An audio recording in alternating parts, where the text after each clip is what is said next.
ಇರ್ಬೋದೇನೋ ಅಂತ ಅನ್ನಿಸ್ತುತ್ತೆ ನನಗೆ. ಅಲ್ಲ ನಾನು ನಿಜ, ನೀವು ನಂಬ್ತಿರಿಲ್ವ, ಮೊಟ್ಟೆ ಹೊಡೆದಾಗ ನಾನು ಬೆಂಗಳೂರಲ್ಲಿದ್ದೆ.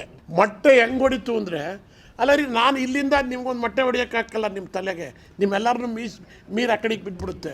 ಅಷ್ಟು ದೂರದಿಂದ ಅವ್ನು ಹೆಂಗೆ ಹೊಡೆದ ಅಂತ, ಅದಕ್ಕೇನು ಮ್ಯಾಜಿಕ್ ನಡೀತು ಅಂತ ಇದ್ರ ಬಗ್ಗೆ ಪೊಲೀಸ್ ಇಲಾಖೆ ಸಂಪೂರ್ಣ ತನಿಖೆ ಮಾಡಬೇಕು ಅಂತೇಳಿ ನಾನು ಸರ್ಕಾರ ಒತ್ತಾಯ ಮಾಡ್ತೀನಿ. ಇಲ್ಲ, ಮುನಿರತ್ನ ನಮಗೆ ಒಳ್ಳೆ ಸ್ನೇಹಿತರೆ ಪಾಪ. ನನಗೆ ಒಳ್ಳೆ ಪರಿಚಯಸ್ಥರು. ಬಟ್ ಅವ್ರ ಇತ್ತೀಚಿನ ವಿಚಾರಗಳನ್ನು ನೋಡಿದಾಗ ನನಗೆ ನಿಜಕ್ಕೂ ಸಹಿತ ಒಬ್ಬ ಶಾಸಕ ಇವೆಲ್ಲ ಮಾಡ್ತಾರಾ? ನಾನು ಎಮ್ ಎಲ್ ಎ ಆಗಿದ್ದೀನಿ, ನಾವು ಎಮ್ ಎಲ್ ಎಗಳಾಗಿ ಕೆಲಸ ಮಾಡಿದ್ದೀವಿ. ಜನಗಳು ಈಗ ವಿರೋಧನೂ ಮಾಡ್ತಾರೆ, ಜನ ಪರನೂ ಮಾಡ್ತಾರೆ. ನಮ್ಮ ಪರವಾಗೇ ಪ್ರಜಾಪ್ರಭುತ್ವದಲ್ಲಿ ಒಂದೇ ಕಡೆ ಮಾಡಬೇಕು ಅಂತ ಏನಿಲ್ಲ. ಆದರೆ ನಾನು ಆ ವಿಡಿಯೋಗಳು, ಆ ಸೆಕ್ಸ್ ವಿಡಿಯೋಗಳು ಇವೆಲ್ಲ ನೋಡಿಬಿಟ್ಟು ದಿಗ್ಭ್ರಾಂತನಾಗ್ಬಿಟ್ಟೆ. ಹೋಗಿ ಪಾಪ ನಮ್ಮ ಅಪೋಸಿಷನ್ ಪಾರ್ಟಿ ಲೀಡ್ರು ಅಶೋಕ್ ಅವ್ರಿಗೇ ಇದನ್ನು ಚುಚ್ಚಕ್ಕೆ ಹೋಗಿದ್ರು ಅಂತ ಹೇಳಿದ್ರೆ ನೀವು ಲೆಕ್ಕ ಹಾಕಿ, ಏಡ್ಸ್ ಬರೋವಂಥ ಕಾಯಿಲೆ.